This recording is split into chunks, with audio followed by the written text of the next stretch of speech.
नमस्कार, मैं हूं अभिनंदन कुमार और आप देख रहे हैं ज्ञान दर्पण। आइए कुछ सुर्खियों पर नजर डालते हैं।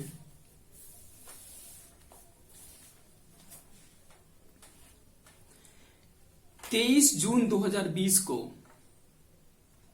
आचार्य श्री बालाकृष्ण और श्री रामदेव बाबा की तरफ से प्रेस कॉन्फ्रेंस कर कोरोना से लड़ने में सक्षम दवा कोरोनिल के बारे में घोषणा की जाती है। आज तारीख है 26 जून 2020। इन 3 दिनों के बीच में भारत में कोरोनिल दवा लॉन्च को लेकर ऐसी स्थितियां पैदा हो गई जिससे यह प्रतीत होने लगा कि स्वामी रामदेव ने कोरोनिल दवा लॉन्च कर बहुत बड़ी गलती की है। भारत एक ऐसा देश है जहां अधिकतर चीजें मीडिया प्रबंध के अनुसार चलती हैं। मीडिया ने जो दिखा दिया लोग उस पर विश्वास करने लगते हैं। बहुत कम तबका ऐसा है जो वास्तव में मीडिया के द्वारा दिखाए गए तथ्यों पर अपना सोच और उसको खोजबीन कर समझने की क्षमता रखता है। इसलिए ऐसे समय में आज यह वीडियो बनाना बहुत जरूरी हो गया था। चीजों को जरा गौर से समझिएगा। क्या पतंजलि ने बंदूक की नोक पर आपको लूटा? क्या आचार्य श्री बालाकृष्ण ने आपकी जेब काटी? क्या आचार्य जी ने समोसा, चटनी, ताबीज, भभूत के नाम पर आपको उल्लू बनाया? क्या 200 देशों में योग को पहुंचाकर स्वामी रामदेव जी ने हाफिज सईद जैसा वैश्विक अपराध किया है?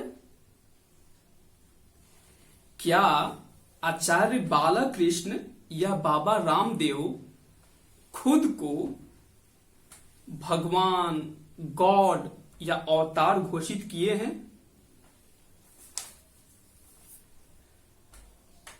क्या हॉस्पिटल खोलना, अनाथालय खोलना, शहीदों को सम्मानित करना, किसान के खेत से जड़ी बूटियां खरीद कर मिलावट रहित चीजें बनाकर पाप किया है? आप सालों तक अपनी जेब कटवाकर फेयर एंड लवली रगड़ते रहे। क्या आप गोरे हुए? क्या इनका पाप यह है कि इन्होंने कोलगेट, जो नीम, तुलसी, वेद इन सबको नहीं मानती थी और हम हड्डियों का चूर्ण रगड़ते थे अपने दांतों में, उस 80 साल पुरानी कोलगेट को इसी हवाई चप्पल में रहकर आचार्य ने वेद शक्ति बनाने को मजबूर कर दिया?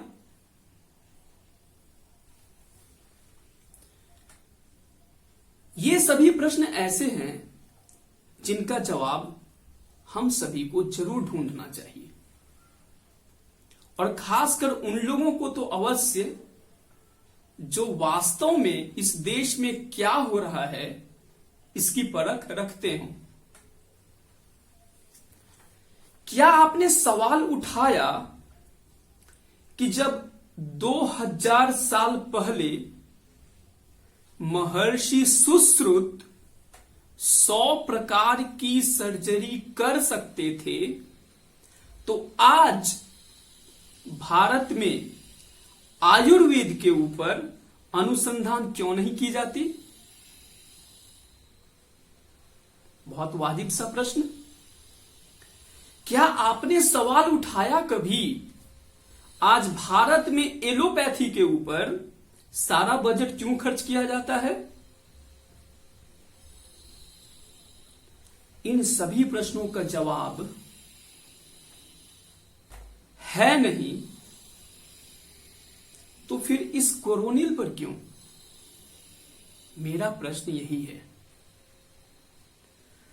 अगर हमारी सोच अच्छी होती तो जो लोग भी इस कोरोनिल दवा पर सवाल उठा रहे हैं कि यह कोरोना की दवा नहीं हो सकती, यह केवल रोग प्रतिरोधक क्षमता को बढ़ा सकती है, मेरा उन सभी मीडिया बंधुओं से एवं तथा कथित बुद्धिजीवियों से भी एक प्रश्न है कि क्या आप यह नहीं कह सकते थे कि चलिए जो भी इस दवा में कमियां हैं हम सभी मिलकर इसको दूर करेंगे? नहीं, ऐसा नहीं करेंगे। याद रखिए, समस्या का समाधान हल निकालने से होता है, उसे इग्नोर करने से नहीं। अगर वास्तव में इस कोरोनिल दवा से हमारी भारतीय संस्कृति एक ऐसे समय पर पहुंच चुकी है कि उसको सिद्ध किया जाए, वैसे समय में अगर हमारे वेद के अनुसार, हमारी संस्कृति के अनुसार,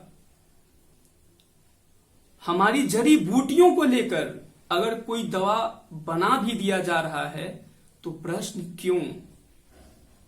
आखिर प्रश्न यह क्यों नहीं कि हां ठीक है, इसमें जो भी कमियां हैं, भले ही इससे रोग प्रतिरोधक क्षमता ही बढ़ता हो, हम इसे मिलकर दूर करेंगे।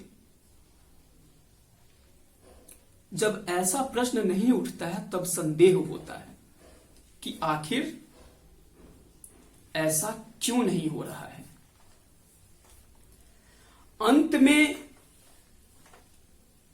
बस इतना ही कहना चाहूंगा कि दुनिया के इन तमाम झंझावातों से बचिए।